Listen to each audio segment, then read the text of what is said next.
Hello everyone, I recently bought these Faber-Castell coloring pencils, which I have been really excited about, and I thought it would be nice to share them with you. These are one of the most popular coloring pencils out there, and I couldn't wait to use them. This is the 36 coloring set, but they come in different sets with different range of colors. I think the smallest set comes in 12 colors, but they have much bigger ones, like the 120 set. I decided to get the 36 set because I thought there should be more than enough colors for me to experiment with. When you open the tin, it comes with these two little booklets, which just gives you more information about the pencils, and it also comes with a color swatch chart of the pencils at the end. But I'm going to be doing my own swatch chart as well. And as you can see, this has quite a nice range of colors. There's a lot of reds, yellows, oranges, some darker colors, blue, greens, and browns. It just looks very pretty. The coloring pencil itself has the name of the individual coloring pencil, so the name of the pigment in both English and German, because this comes from a German company, and it also comes with this unique number and has a set of stars next to it to show light fastness. I was struggling to get the camera to focus here, but you can see here more clearly, and you can see the name of the pigment, you have the number, and you have the star rating, and that's essentially what all the color pencils look like. But yeah, as I was saying, the stars indicate light fastness and 3 stars indicate the highest level of light fastness. Light fastness just means how well the coloring pencil maintains its quality and pigment over time. And it looks like all the coloring pencils in this set have the highest light fastness rating, which is really good.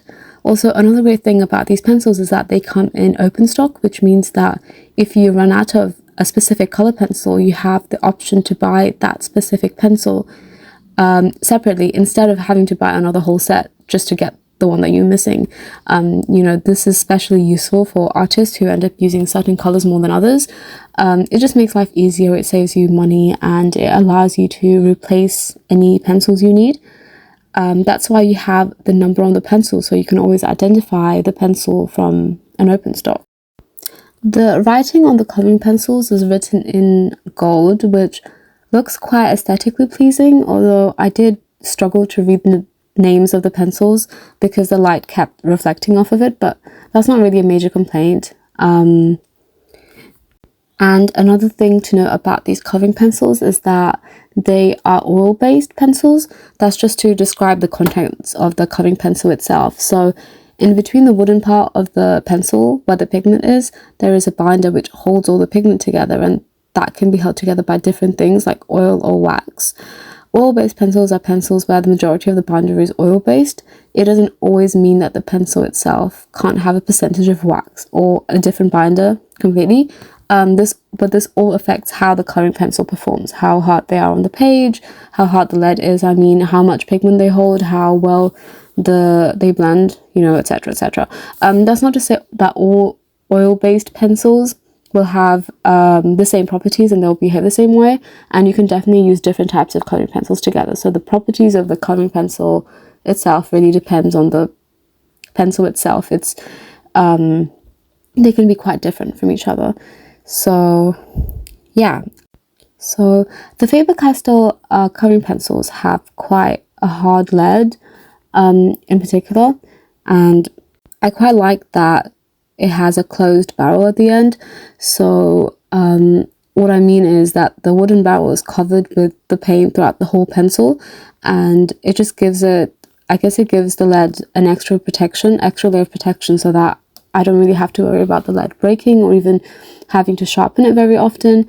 I was just thinking about this because the coloring pencils, they came in a tin, and it's organized in a way where all the colors are on display, which is really nice because all of the colors are in your view when you're drawing. But the only thing that's slightly inconvenient about that is that it's not very travel friendly, so I would just have to take them out and put them in a travel pencil case maybe, and I'm happy to do that because I don't have to constantly worry about the pencil breaking or worrying about how to worry about too much when I'm using it.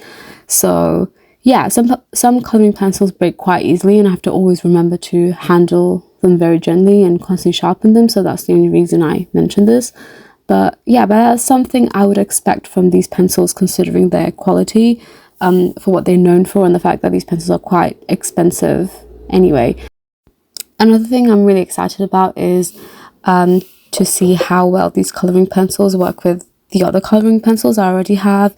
And I tend to use a mixture of colouring pencils with other media, with sometimes acrylic paints, watercolour paints, with markers and so on. So I think it will just be really fun to use them, although not in this particular video, but I may make some future videos about that. And yeah, I think it's time to start swatching these colouring pencils now. I'm going to use the Daler Rowney A5 sheets of paper to draw. I've been enjoying drawing on this paper. It's smooth, it's heavyweight, it's acid free, and the pages are pretty smooth, so there's not much of texture, but they're still pretty thick as well. Yeah, so these pencils are really nice to hold, and they have so much pigment on them, which is really amazing. You can see for yourself how much pigment there are in each of these colouring pencils, so it should be really fun to draw using them later on. And even though the lead is quite hard, they still apply quite nicely on the page. It has like a smooth finish to it, and you'll be able to layer them on top of each other and get the colours you need. So you can build up the colours starting from the lightest application and, you know, work with layers, or you can just apply the colour that you need and blend that way. And because these sets come in much larger sets, you should be able to, you'll have a lot bigger range of colors to work with. But essentially you can use different methods with these pencils. I'm going to try using both later on when I'm drawing with them, but yeah, I'm kind of excited to see how well they work when I'm actually drawing. This is the finished color chart. I just labeled all of them so that I can have a reference to look back to when I'm looking at the colors. The first drawing I'm doing is just like a simple fruit bowl. Just doing a quick sketch of that first, and then once I'm done with that, I am going to start actually building up the layers and colouring with these. So I tried working in layers and started with lighter layers, but because they're so heavily pigmented, they actually, even when I'm not pressing very hard on the page, on the pencil, a lot of colour does come out as well. So they're really fun and nice to work with. I really like the yellows and the oranges, and I'm using some of the reds with the oranges as well to make the oranges.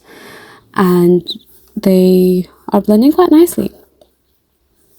So yeah, I'm going to let you enjoy watching me draw.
Okay, so that's the end of my 2 drawings.